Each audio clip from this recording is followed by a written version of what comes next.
So again, congratulations for finding this. But I think it deserves a better pot than a growing pot, okay?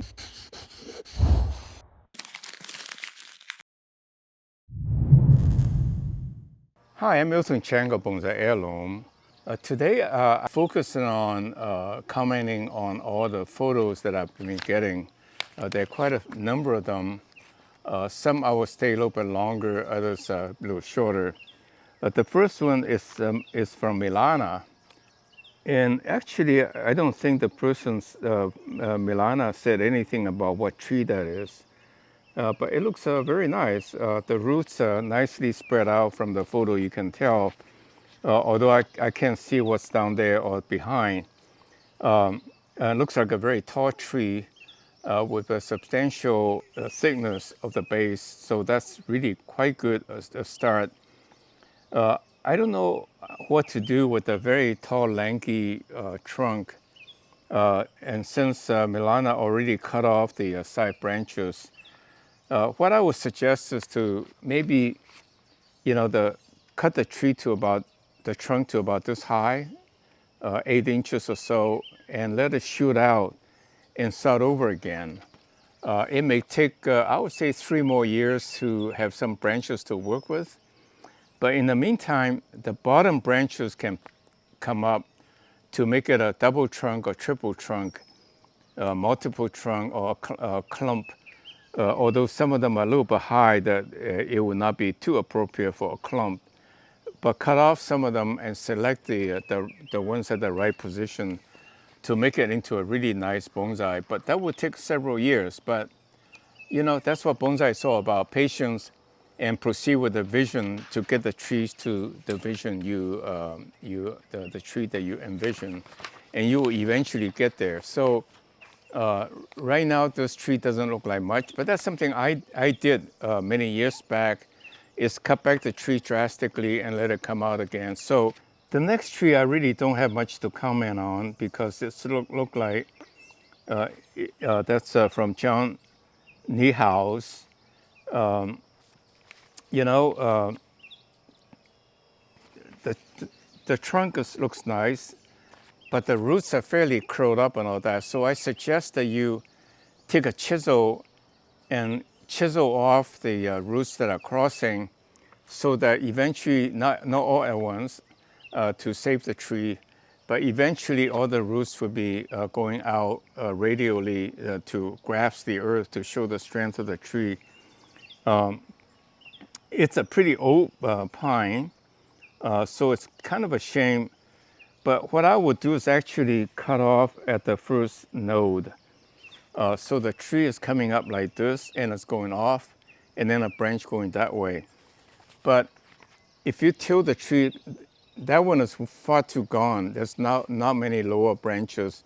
But this one, if you tilt it, that can become the apex. And now you have a nice curve, a tree tilted coming up, and then you can do the triangle. I think this tree is salvageable because of the age. Maybe you want to take it out of this clay pot and put it into the ground or into a big growing pot. I would say in 5 years you will have a very nice, decent pine bonsai. 5 years in the scale of things is really not too bad for bonsai, isn't it? The next one is really very interesting. I think you will do well by buying a nice decorative pot, could even be a bonsai pot, to show off the value of this tree. This is really a beautiful tree. Someone has been working on it for a long time. I especially like the one at the end edge that's got a flat top. You can see in the Chinese bonsai style in one local region, there is the flat style. That's almost every bonsai they make is this flat style.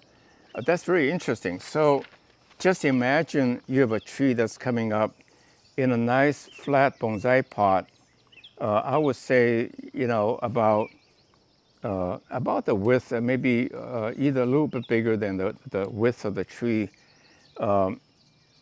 and not too deep, but about the shallowness of the trunk, and even possibly either clay, brown clay color, or even colored pots. It will look really, really elegant, and put some moss around it, so it's like an elegant tree with a flat top that's been well manicured, and then in a green lawn span into infinity. So this would be a really nice bonsai. Now, on the other hand, for the sake of the health of the tree, I would say I would not disturb the flat design if that's your desire, but clip off many of the redundant branches that are probably fairly crisscross in the bottom. But from the top it looks fine. But if you clip some of the crisscross ones off, I think that all of the branches will get more lighting, and it will not distract from the nice flat top that you already accomplished. And then the second thing you can do is to really more emulate a nature. For example, this photo that's showing the salvage tree in my garden, you see how the tree is coming out with a trunk and then spreading out. And however way you want it like a broom style, or you want to cut it kind of informal upright in a sense of not flat, but certain parts are higher, certain parts are lower. I think, again, you will have a very, very, very nice tree. So again, congratulations for finding this. But I think it deserves a better pot than a growing pot, okay? The next, I think, is a Japanese maple that's in the ground by Mark Stephanie. I think it's got pretty good basics. So just start trimming it. I think the bottom, the lowest branch, you may have to make a decision. Like right now, it is crossed like an arm, and that's not very artistic. So consider cutting off one side or the other and let it branch out. So you have one big, and this one that you left alone will get thicker, and then this one have more branching. And so this one will go longer with branching outside, and then you have a closer branching in the middle. And the top, I don't have much comment, but just cut it short to the outline that you want it to be. And then the new shoots coming out will fill the space to make it look nice. And I can't see what's in the ground. So maybe what you want to do is that clean off the rock on top and dig around the tree. Let's say you dig it maybe a foot, 8 inches away, and brush away the soil to see where the roots are now coming out, grasping the earth.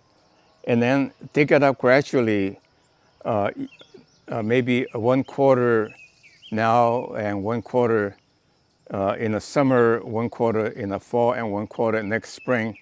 Then dig it all up and put it in a growing pot to give you a little bit more focus to do the fine tuning.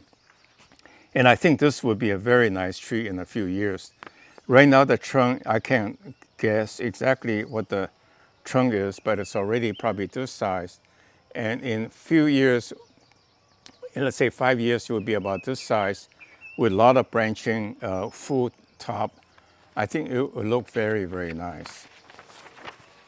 It's from Neff Mackenzie. It shows a big garden patio pot full of rosemary of the right kind, the prostrata kind. And so, Neff, congratulations. I think you have a very good material to work with. Rosemary basically is a very good material for bonsai. It's drought resistant also. And so drought resistance generally means they're deep tap roots. So that it's deep down seeking water, and then the top fibrous roots died off. So what I found is that sometimes I get really excited, see a very big bushy rosemary, and I want to make it into a bonsai and dig it. And invariably they died on me. There's just not enough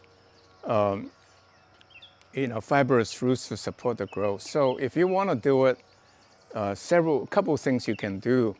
One is dig around it over time, so that whatever big roots you cut will start to send out fibrous roots, or maybe cut this way a little bit, but not all of it, in a sense that don't cut around all of the taproot, but a part of the taproot so that it will shoot out on top.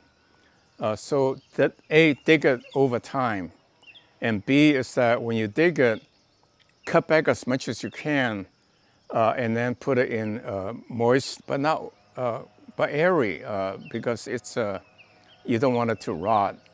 It's actually, once it's established, it's a very good hardy bonsai material. I think those are the two things. Cut back drastically when you dig it. And the third characteristic that I want to talk about is that they tend to die back in terms of it doesn't backbud. So you can have a very long stem with very little growth up on top when you find one. And even if you make it survive, the only alternative is to make it into a literary, the small pot with a long stem and then the thing on top, which is actually fine because you can cascade the prostrate variety. I think that's about what I want to say about rosemary. But if I were you, Nev, I would pull this whole thing out of the pot and look at where the roots are, retain as much roots as possible. In the meantime, a little bit like air layering technique to encourage more root to growth on top, so that you can put it in a shallow bonsai pot. And the last comment on rosemary is that many trees that doesn't backbud, for example, even pine or juniper, tend to have a long stem. And so start early and start cut back to encourage the bottom branches to grow, so that you can have a squatty or a shohin bonsai. Otherwise, it's just too far gone. So with that in mind then, that's all for the critique of brainstorming today. With that in mind, I thank you for watching. Please click like if you think this brainstorming session is informative. And please tell a friend and subscribe to our channel, and I hope to see you next week. Enjoy your day and enjoy your bonsai. Thank you.